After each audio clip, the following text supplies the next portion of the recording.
Good evening and welcome to the Hour of the Time. I'm your host, William Cooper. Ah, yes, a nation or world of people who will not use their intelligence are no better than animals who do not have intelligence. Such people are stakes on the table and beasts of burden by choice and consent. Do you fit that description? I certainly hope not. If you do, then it's time to wake up and change it. And if you really want to know in a nutshell what's wrong with this country, go in your bathroom and look in the mirror. Everybody write this down. Write it down. Monday, March 15th. That's a Monday, March 15th, 8 p.m. to 11. The Lafayette Hotel, 2223 El Cajon Boulevard, San Diego. That's Monday, March 15th, 8 p.m. to 11. The Lafayette Hotel, 2223 El Cajon Boulevard in San Diego. I'm going to be giving a lecture that night entitled The Sacrificed King, and I will prove to you beyond any shadow of any doubt that John F. Kennedy was assassinated by the religion known as Mystery Babylon, specifically by the arm of Mystery Babylon that calls itself the Scottish Rite of Freemasonry. I will prove it to you folks. I want to see you. I want to meet you. I want to shake your hand. I want to see who my radio audience is. If you're a CAGI member, I specifically really look forward to meeting CAGI members. You are my heroes. You are the ones who do the dirty work, who are constantly digging out and sending in information. So if you're a CAGI member, I want to meet you. I want to see you. I want to shake your hand. If you're just a listener to this show, I still want to meet you. I want to shake your hand. I want to see you. And you're going to want to hear and see what I have to say and show you on Monday, March 15th at 8 p.m. at the Lafayette Hotel, 2223 El Cajon Boulevard in San Diego, California. The price of admission is $40. If you're a CAGI member, it's $30. CAGI members get a 25% discount to this lecture. Sometimes CAGI members get a bigger discount, but this is all I was able to negotiate with the promoters of this event in San Diego. By the way, I will be there all weekend. I will be there the 13th, 14th, and 15th. Actually, I'll be there the 12th, 13th, 14th, and 15th. I'll have a room at the hotel. If you want to come earlier, I'd like to meet you. I'd like to sit down and talk to you. I plan on having some conferences with some good people, some patriots in my room. And you'll get to meet my wife and my little daughter, Pooh. They're both looking forward to meeting you also. So, please, put it on your calendar. Start saving your money. Make sure that you are there. It is important. Now, at the same time in this hotel, the National New Age and Truth About UFOs conference is going on. So if you're interested in any of this nutty Looney Tunes stuff, you might want to come down and go to some of that too. Now, some of these speakers have something to say. Most of them, however, are as nutty as a fruitcake, and so is what they say. I know, I've been to many of these. I've talked to these people so many times, it's pathetic. I've sat in and listened to them, and you talk about lies and deception and just plain old bullshit. You hear a lot of it at these conferences. But don't get me wrong, folks, because sometimes it's a lot of fun. I mean, sometimes Looney Tunes is just fun. Escape from the real world a little while and listen to some of these people. Most of the lectures are free. If you want to go to the workshops, that'll cost you. But most of the lectures are free. I mean, you can sit there all day and listen to these people. And some of them have something to say. Most of them belong in the loony bin. I'm telling you right now. My workshop is 8 o'clock Monday night. Something's wrong, folks, in America. Something's really wrong. Something is destroying everything that we've ever held dear in this country. What is it? Well, if you've been listening to this show, many of you already know what it is. If you've just been listening to this show for a little while, you may have some idea, but you're not quite really sure yet what's going on. Well, I'm going to tell you right now, it's all about religion. Whether you're religious or not doesn't make any difference. It's all about religion. Whether you believe in God or not, it doesn't make any difference. It's all about a big battle between good and evil. And most of it, I got to tell you, exists in the minds of men. Some of it's real. The question is, what's real? What's deception? What should we be paying any attention to? What is it that's driving us insane? Yes, something is wrong in America. The sound you hear is dripping blood. This is the start of Black Sunday. Today's newspapers, folks, are full of stories about the rampant rise in divorce rates, the increasing abuse of children by some parents, increases in the incidence of rape pornography being read by an increasing number of people, more crimes against property, demands for world government, urgings for national borders to fall, Christian churches being closed because they will not seek licensing by the state, etc., etc., etc., and I could go on and on and on and on and on. But why? Why are these things happening? Why are all of the legacies of the past, the family, national borders, the right to practice any chosen religion, the right to private property, among other things, under such an attack? Is it possible that there are actually people and organizations who really want to change the basic order of things? Well, my regular listeners know the answer to that. Clues to the answers to these questions, folks, can be gleaned from some comments made by people and organizations that are talking about these wide-ranging changes in the nature of our lifestyle. An Associated Press dispatch on July the 26th, 1968 reported this, quote, New York Governor Nelson A. Rockefeller says as president he would work toward international creation of a new world order, unquote. And you thought George Bush coined that phrase? Surprise, surprise. On January the 30th, 1976, a new document called the Declaration of Interdependence was introduced to the American people, and it was signed by 124 traitors, 32 senators, and 92 representatives, altogether 124 traitors in Washington, D.C., and it read in part, quote, 2 centuries ago, our forefathers brought forth a new nation. Now we must join with others to bring forth a new world order, unquote. And you thought George Bush coined that phrase. Surprise, surprise. Another individual who has commented is Henry Kissinger, probably the greatest traitor this nation has ever known, former Secretary of State. According to the Seattle Post-Intelligence of April 18, 1975, Mr. Kissinger said, quote, Our nation is uniquely endowed to play a creative and decisive role in the new order which is taking form around us, unquote. George Bush gave the commencement address at Texas A&M University on May 12, 1989, and he used similar words as well. His speech was on the subject of Soviet-American relations, and he was quoted as saying in part, quote, Ultimately, our objective is to welcome the Soviet Union back into the world order. Perhaps the world order of the future will truly be a family of nations, unquote. Historian Walter Mills maintained that prior to World War I, Colonel Edward Mandell House, the major advisor to Woodrow Wilson, The president at the time had a hidden motive for involving America in the war. The historian wrote this, quote, "The colonel's sole justification for preparing such a batch of blood for his countrymen was his hope of establishing a new world order of peace and security," unquote. You see how these people fool themselves? They always say that the end is peace and security, a world utopia.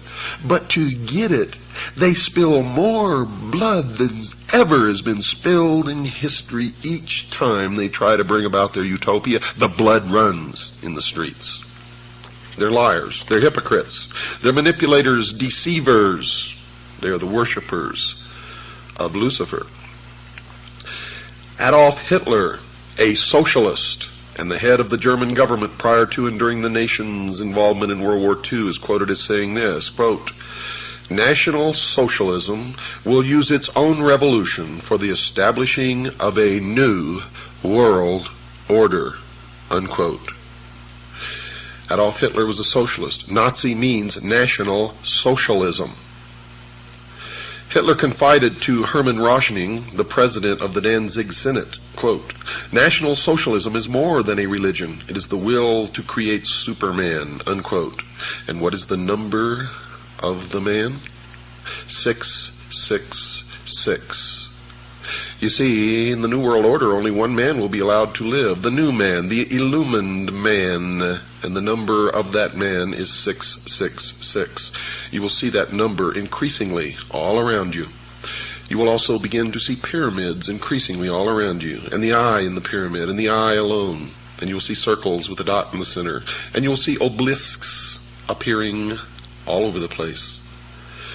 And these are not the only signs. There are many, many, many more. They're the signs of the religion of mystery, Babylon. Hitler added this thought, quote, "Well, yes, we are barbarians, and barbarians we wish to remain. It does us honor. It is we who will rejuvenate the world. The present world is near its end. Our only task is to sack it," unquote. Another book on his background quoted his comments that his Nazi party had a hidden purpose, one that was not perceived by the world at large. Mr. Hitler was quoted as saying this, "He who has seen in National Socialism only a political movement has seen nothing, for it is a religion." The humanist religion issued a manifesto in 1933 stating its beliefs about the world in general. It took the following position about the need for the wealthy governments to share their wealth with the less fortunate nations. "It is the moral obligation of the developed nations to provide, through an international authority, economic assistance to the developing portions of the globe." Now that is a lie, folks. It means that it's okay for some of us to lay back and do nothing and reap the rewards of the labor of others. That's socialism. That's what it's all about. Communism, socialism, it's the same. And these people, the worshippers of Mystery Babylon, are the original communists. They are international socialism. They invented it. It is their creation. It is their dream of a world utopia. A one-world totalitarian socialist government.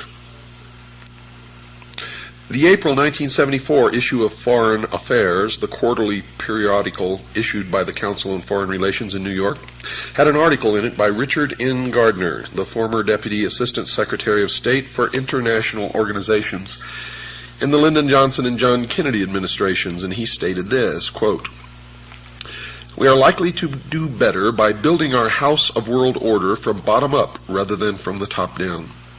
An end run around national sovereignty, eroding it piece by piece, is likely to get us to world order faster than the old-fashioned assault," unquote. Even the Communist Party is voicing similar thoughts. The People's Daily World for Thursday, March 9th, 1989, contained an article written by Angela Davis. You remember her? Those familiar with Miss Davis will remember that she was the vice presidential candidate for the Communist Party a few years ago. She currently is a member of the National Committee of the Communist Party of the United States, and she is quoted in the paper as saying, Quote, one underlying effect of anti-communism in this respect is to encourage a certain hesitancy to embrace solutions which call for deep structural socio-economic transformation, unquote.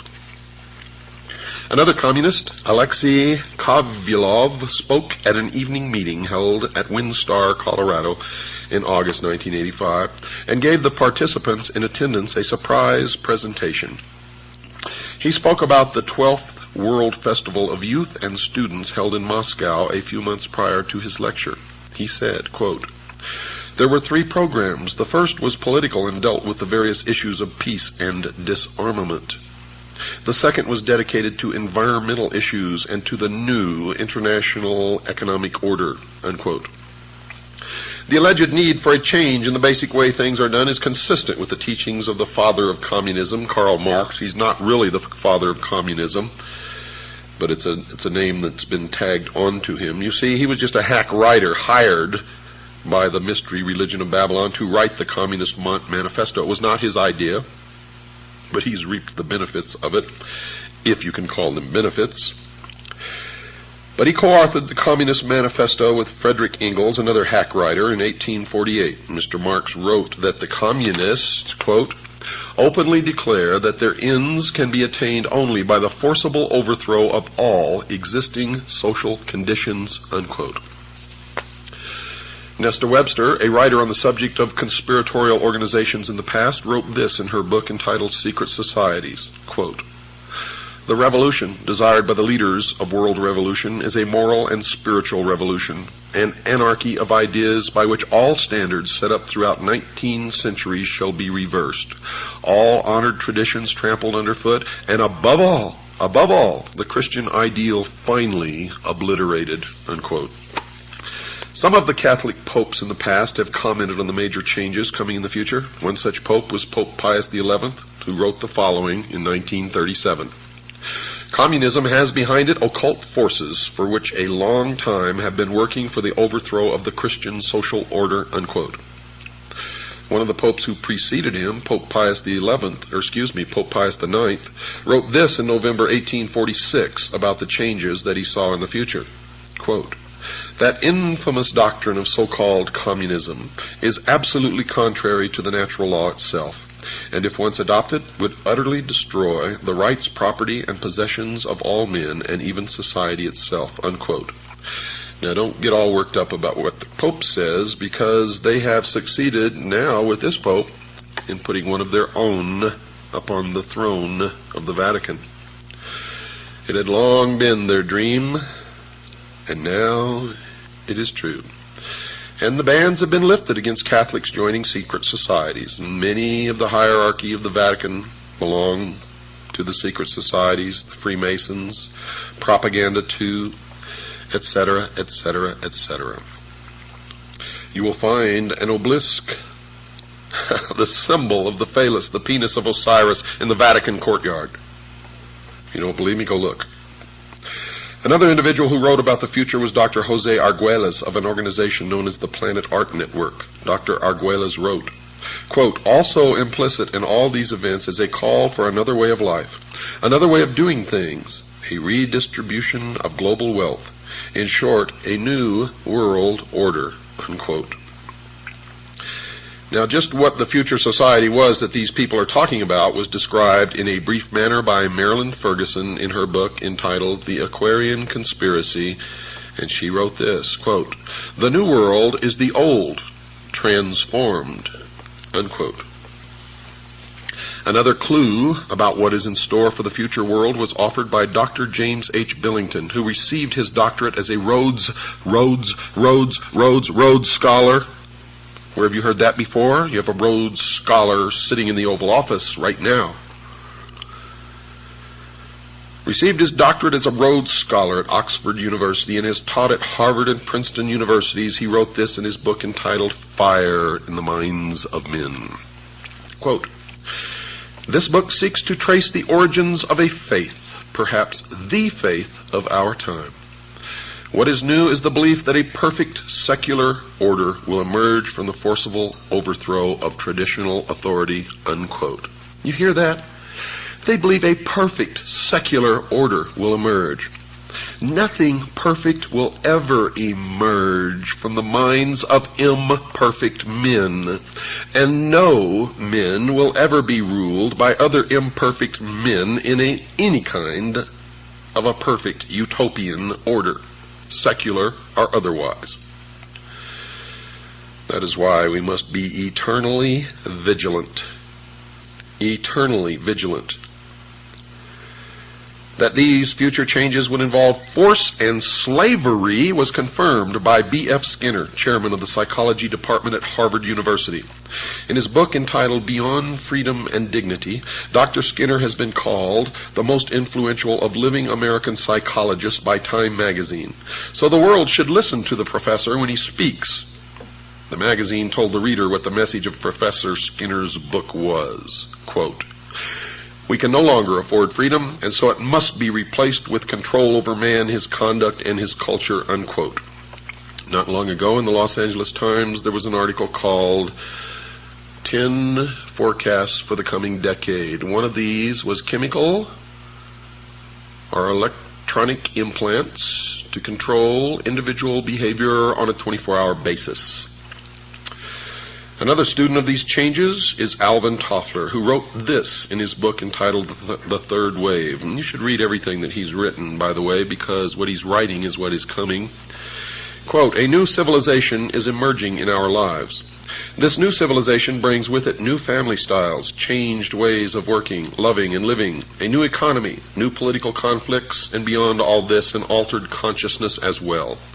The dawn of this new civilization is the single most explosive fact of our lifetimes," unquote. Another scientist involved in commenting upon the future changes was Dr. Carl Sagan, and he's observed this, quote, "It's clear that sometime, relatively soon in terms of the lifetime of the human species, people will identify with the entire planet and the species," unquote. Now the reason, folks, why these changes are necessary was explained by Manly P. Hall, perhaps the world's leading authority on esoteric words and language. He was a 33rd degree Freemason. He wrote in his book entitled Lectures on Ancient Philosophy, quote, "The time has not yet arrived when the average man is strong enough or wise enough to rule himself," unquote. And he explained who he considered worthy enough to rule those on the world considered by the experts to be incapable of governing themselves. He wrote this, quote, "Never will peace reign upon the earth until we are ruled by the fit." And who is the fit? Why, them, of course. The illumined, the priest of the mystery religion of Babylon. Mr. Hall even indicated that these changes would occur soon. He wrote this comment in his book previously cited, quote, 100 years ago, meaning in 1884, folks, it was predicted that within a few centuries men would revert to the gods of Plato and Aristotle. We may all look forward with eager anticipation to that nobler day when the gods of philosophy once more shall rule the world, unquote. Aldous Huxley, in his book called Brave New World Revisited, quotes a character called the Grand Inquisitor in one of Fyodor Mikhailovich Dostoevsky's parables as saying this, quote, "In the end they, the people, will lay their freedom at our, the controller's feet, and say to us, 'Make us your slaves, but feed us,'" unquote.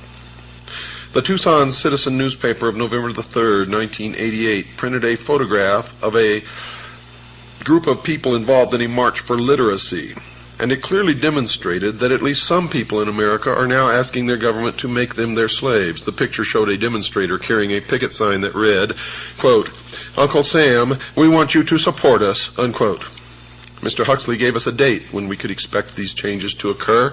He wrote the following in his book written in 1958, quote, "The 21st century will be the era of world controllers," unquote. And then he told us why these controllers would not fail. Quote, "The older dictators fell because they could never supply their subjects with enough bread, enough circuses, enough miracles and mysteries. Under a scientific dictatorship, education will really work, with the result that most men and women will grow up to love their servitude and will never dream of revolution. There seems to be no good reason why a thoroughly scientific dictatorship should ever be overthrown," unquote. Someone who might have given the world the date for the commencement of these predicted changes was Zbigniew Brzezinski, a Marxist, President Jimmy Carter's national security advisor during his 4-year administration. And he wrote the following in his book entitled Between Two Ages, by the way. You should read every book that he's ever written. You will be angered. Quote, either 1976 or 1989, the 200th anniversary of the Constitution could serve as a suitable target date for culminating a national dialogue on the relevance of existing arrangements, the workings of the representative process, and the desirability of imitating the various European regionalization reforms and of streamlining the administrative structure, unquote. And it did begin exactly when he said it would. So the people of the world can now determine what those changes are that those in the positions of implementing changes have in store for them. In summary, folks, these changes are: the old world is coming to an end. It will be replaced with a new way of doing things. The new world will be called the New World Order. This new structuring will redistribute property from the have nations and will give it to the have-not nations. The New World Order will include changes in the family, the workplace, religion. The United States will play a major role in bringing it to the world. World wars have been fought to further its aims. Adolf Hitler, the Nazi socialist, supported the goal of the planners. The majority of the people will not readily accept the New World Order, but will be deceived into accepting it by two strategies. One, those in favor of the changes will have become seated in the very thrones of power, generally without the public realizing that fact, and this has already occurred. Two, the old world order will be destroyed piece by piece by a series of planned nibbles at the established format. The Communist Party is actively supporting the changes to the New World Order. The basic tenets of Christianity, which were the base for the old world order, will have to be eliminated. If the slower methodical techniques of change do not function, violence will be introduced and controlled by the planners, including possibly a World War III using atomic weapons. The people of the world will give up their freedom to the controllers because there will be a planned famine or some other serious occurrence such as a depression or war.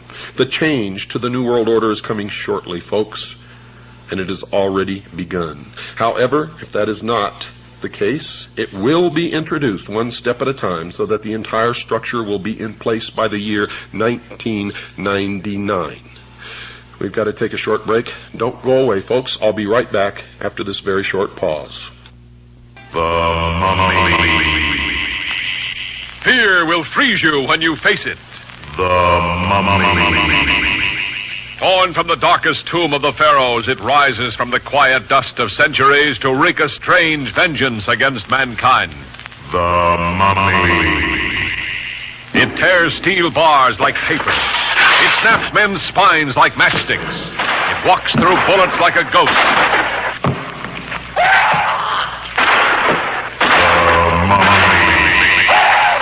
It sees without eyes, it lives without breath, yet its desires are strangely, madly human. The motion picture screen's most shocking experience in suspense. In chilling Technicolor. The Mummy.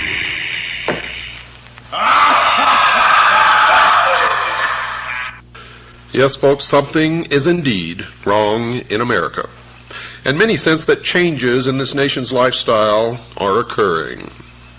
Most of us know full well that these changes are taking place. The newspapers are saturated with articles reporting the activities of those advocating increased governmental spending for a variety of unconstitutional purposes. Organizations supporting a globalism concept urge the world to adopt a one-world government.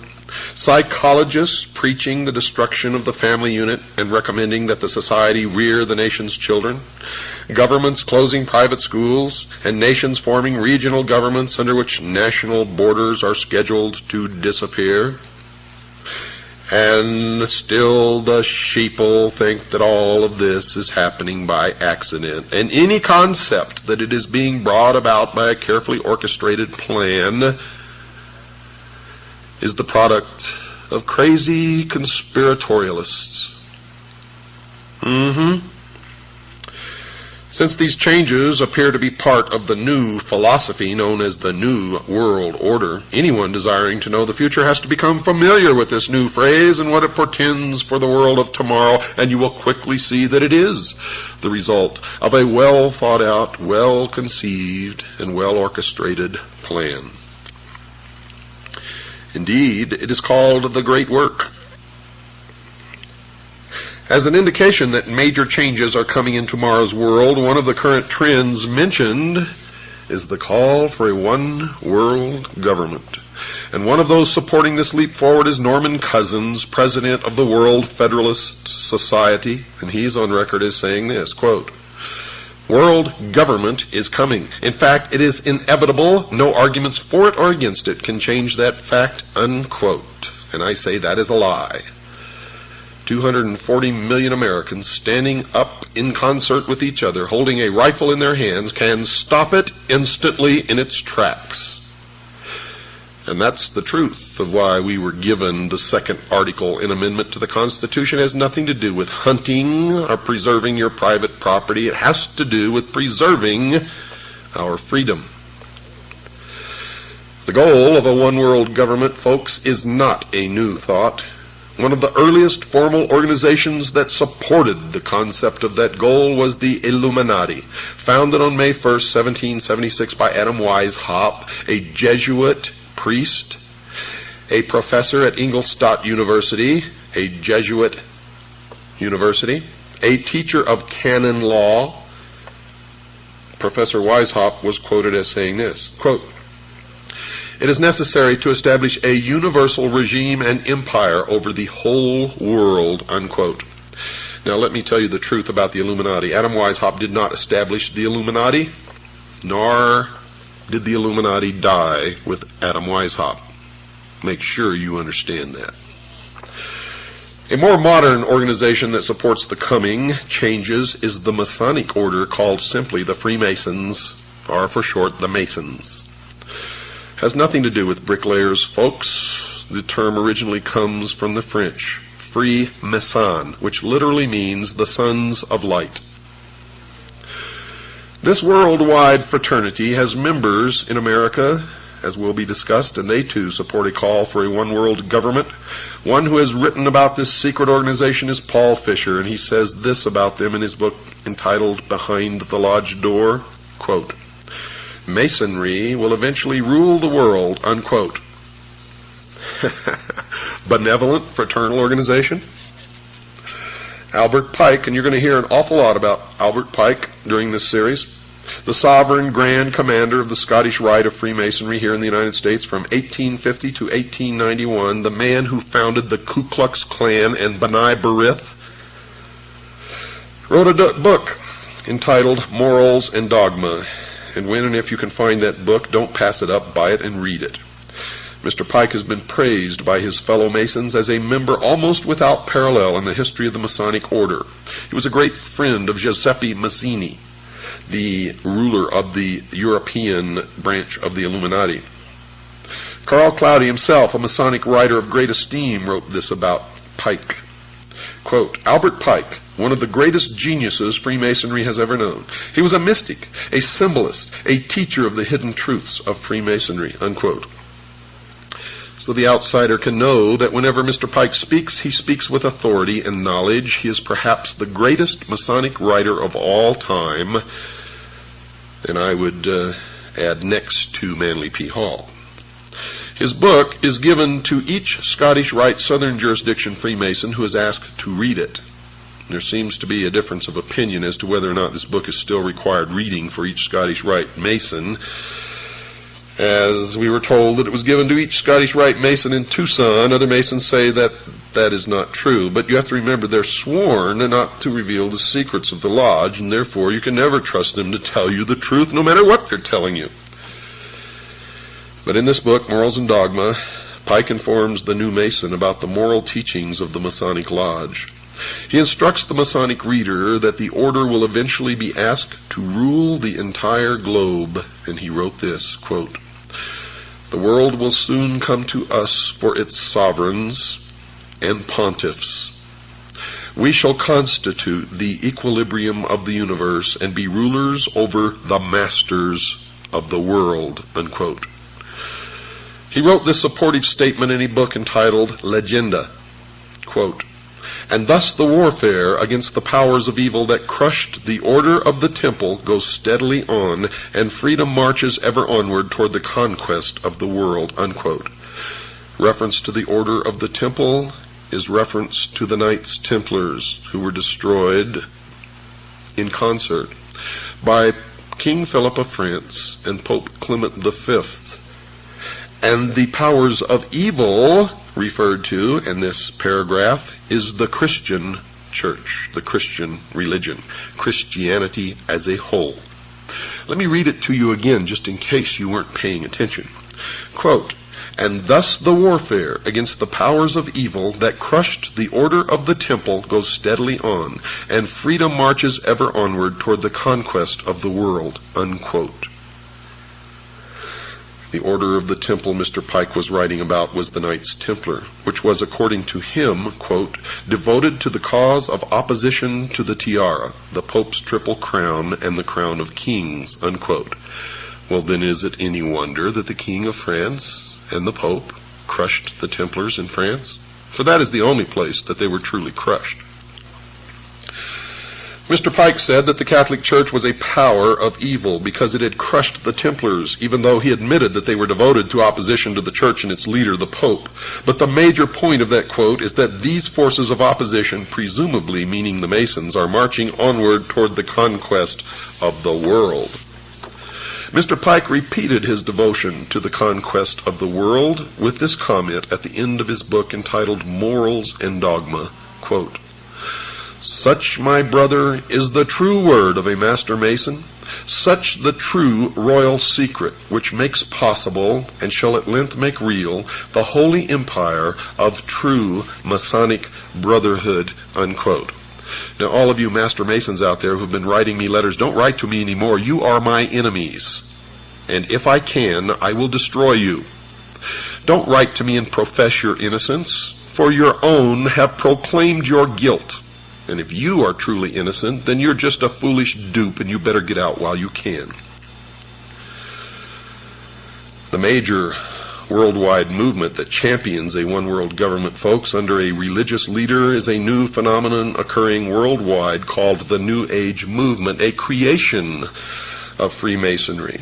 The newspaper put out by the Scottish Rite of Freemasonry is called The New Age. Tex Mars, a researcher into this new religion, has written 2 books on the subject. Both of these books are excellent primers for those who wish to know more about the beliefs of this religion. The 2 books are entitled Dark Secrets of the New Age and Mystery Mark of the New Age, and he has written, quote, the New Age movement has undeniably taken on the definite form of a religion, of course, because it is Mystery Babylon. He goes on to say, complete with an agreed-upon body of doctrine, printed scripture, a pattern of worship and ritual, a functioning group of ministers and lay leaders, unquote. Another writer who has written 2 books on the New Age religion is Constance Cumby. Her 2 books are called The Hidden Dangers of the Rainbow and A Planned Deception. She has written this, quote, the New Age movement is a religion, complete with its own Bibles, prayers, and mantras, Vatican City, Jerusalem, equivalents, priests and gurus, born-again experiences, they call it rebirthing, spiritual laws and commandments, psychics and prophets, and nearly every other indicia of a religion, unquote. The new religion has a series of leaders. One is a woman named Alice Bailey, a prolific writer on the subject of the New Age. She was the founder of an organization called the Arcane School, one of the major Lucis Trust divisions. The Lucis Trust was a major publisher of books supporting the religion and published a newsletter or newspaper called Lucifer. In her book entitled The Externalization of the Hierarchy, she told her readers who the organizations were that were going to bring the New Age religion to the world, and she identified them as being, quote, the 3 main channels through which the preparation for the New Age is going on might be regarded as the Church, the Masonic fraternity, and the educational field. And folks, that is exactly who is bringing it to realization.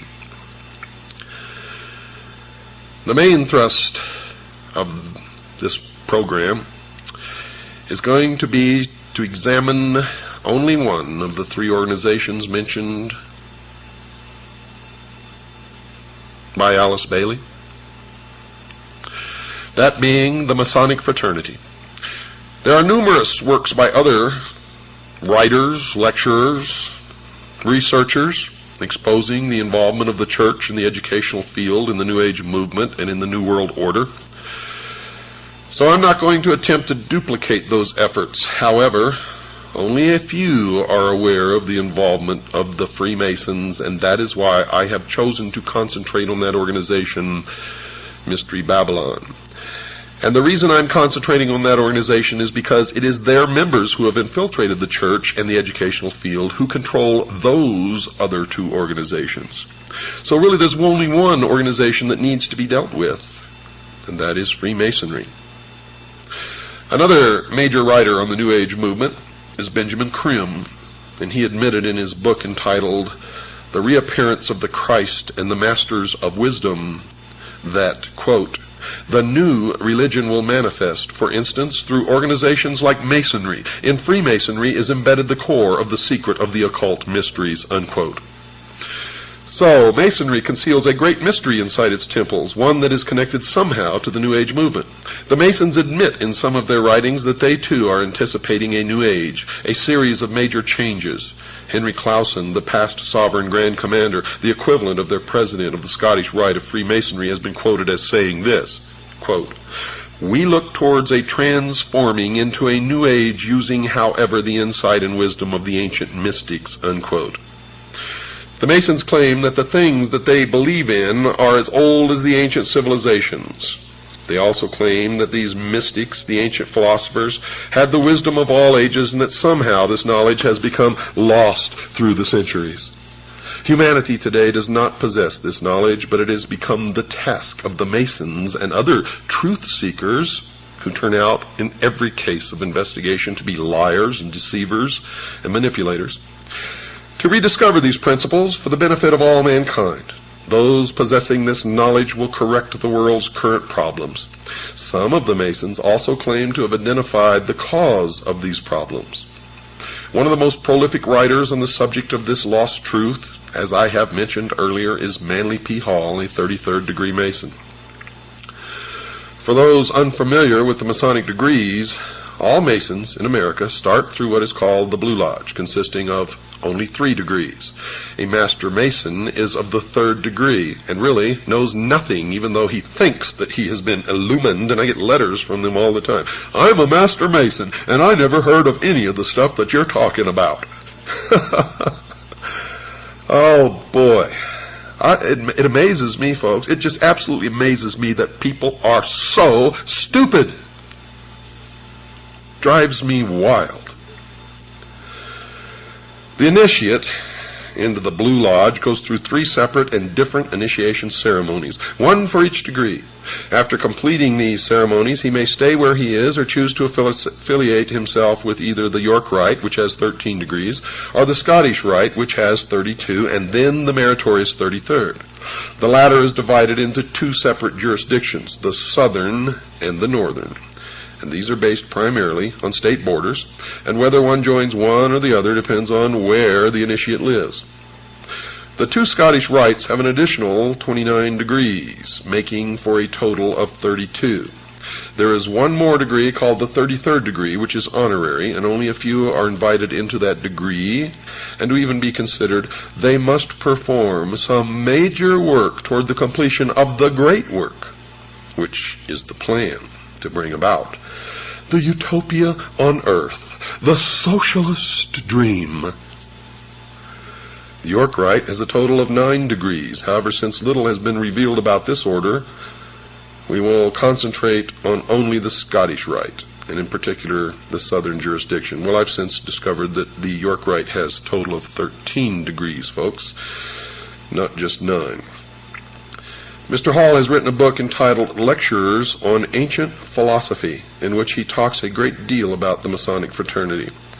And this is his comment about the coming changes. Quote, A new day is dawning for Freemasonry. From the insufficiency of theology and the hopelessness of materialism, men are turning to seek the God of philosophy."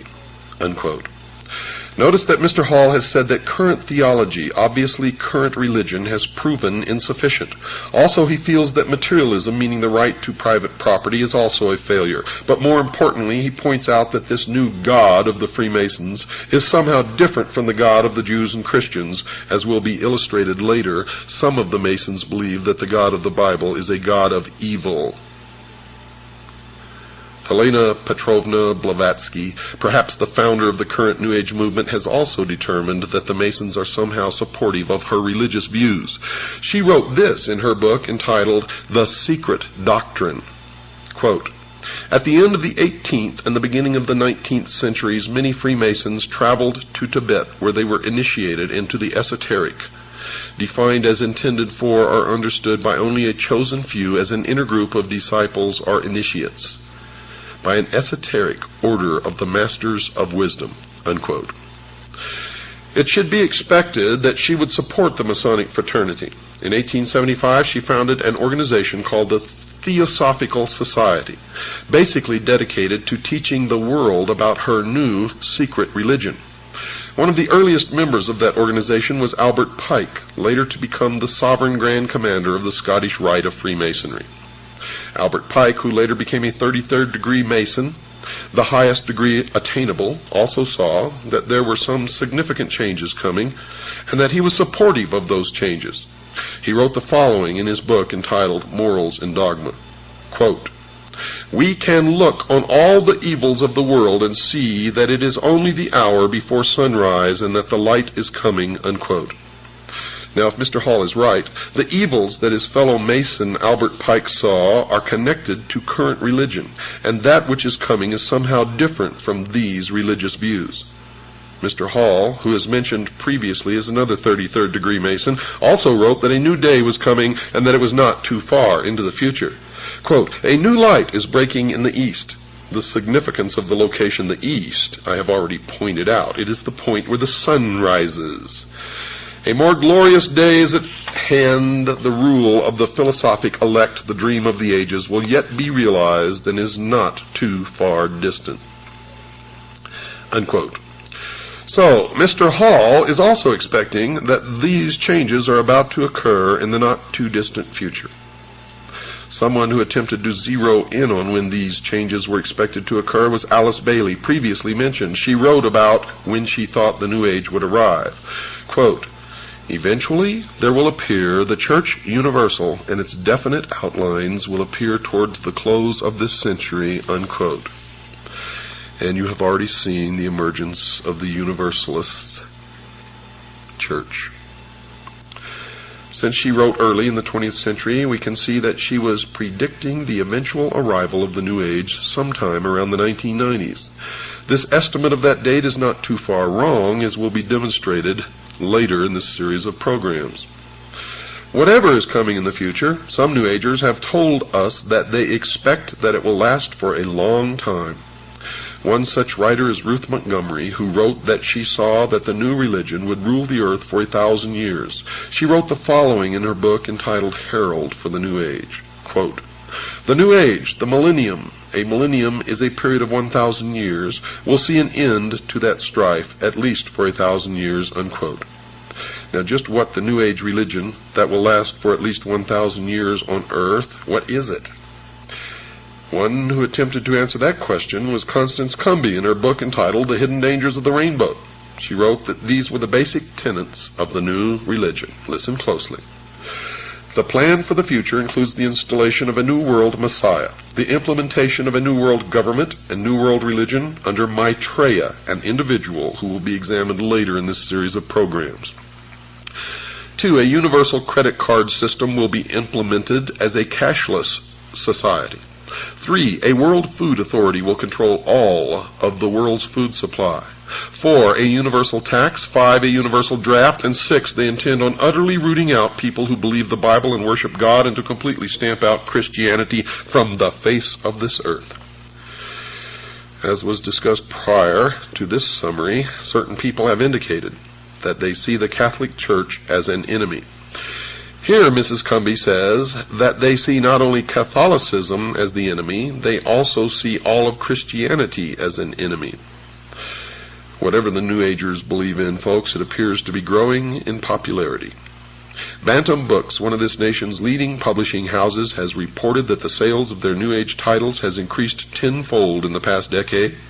Time magazine reports that the number of New Age bookstores has doubled in the past 5 years to a total of about 2,500. According to an article in Forbes magazine, quote, publishers estimate that total sales of New Age titles today are at least $100 million at retail, unquote. So whatever they believe in, many believe in it. But perhaps the most insightful comment about the nature of what the New Age religion believe in and who they worshipped as their God was written by Mrs. Cumby in her book entitled The Hidden Dangers of the Rainbow. She wrote that they had, quote, the intent of bringing about a new world order, an order that writes God out of the picture and deifies Lucifer, unquote. So if Mrs. Cumby and the other writers on the subject are right, the New Age movement needs to be studied in some depth. We know that the goal of Freemasonry, at least that which is stated, is to bring about the new man, the illumined man, and the number of the man is 666. Please, we're doing all we can for you. We're trying to bring you back down to normal size. You do think I'm a freak, don't you? But you know, to me, you're the freak. The one who's different. El Cajon Boulevard in San Diego. I'm going to be giving a lecture that night entitled The Sacrificed King, and I will prove to you beyond any shadow of any doubt that John F. Kennedy was assassinated by the religion known as Mystery Babylon, specifically by the arm of Mystery Babylon that calls itself the Scottish Rite of Freemasonry. I will prove it to you folks. I want to see you. I want to meet you. I want to shake your hand. I want to see who my radio audience is. If you're a CAGI member, I specifically, really look forward to meeting CAGI members. You are my heroes. You are the ones who do the dirty work, who are constantly digging out and sending in information. So if you're a CAGI member, I want to meet you. I want to see you. I want to shake your hand. If you're just a listener to this show, I still want to meet you. I want to shake your hand. I want to see you. And you're going to want to hear and see what I have to say and show you on Monday, March 15th at 8 p.m. at the Lafayette Hotel, 2223 El Cajon Boulevard in San Diego, California. The price of admission is $40. If you're a CAGI member, it's $30. CAGI members get a 25% discount to this lecture. Sometimes CAGI members get a bigger discount, but this is all I was able to negotiate with the promoters of this event in San Diego. By the way, I will be there all weekend. I will be there the 13th, 14th, and 15th. Actually, I'll be there the 12th, 13th, 14th, and 15th. I'll have a room at the hotel. If you want to come earlier, I'd like to meet you. I'd like to sit down and talk to you. I plan on having some conferences with some good people, some patriots in my room. And you'll get to meet my wife and my little daughter, Pooh. They are both looking forward to meeting you also.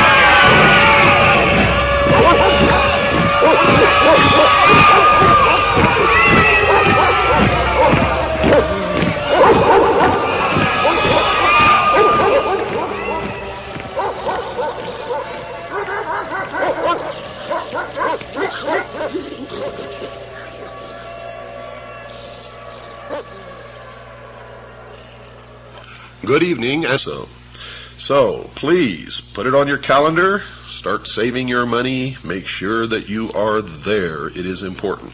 Now, at the same time in this hotel, the National New Age and Truth About UFOs conference is going on, so if you're interested in any of this nutty Looney Tunes stuff, you might want to come down and go to some of that too. Now, some of these speakers have something to say. Most of them, however, are as nutty as a fruitcake, and so is what they say. I know, I've been to many of these. I've talked to these people so many times, it's pathetic. I've sat in and listened to them, and you talk about lies and deception and just plain old bullshit.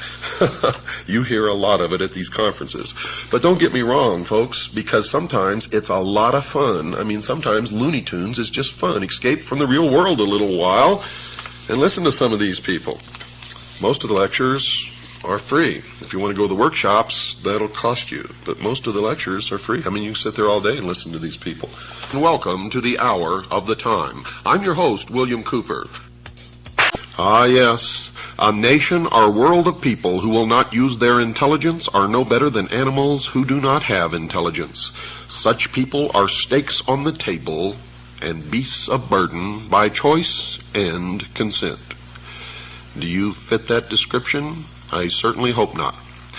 If you do, then it's time to wake up and change it. And if you really want to know in a nutshell what's wrong with this country, go in your bathroom and look in the mirror. Everybody write this down. Write it down. Monday, March 15th.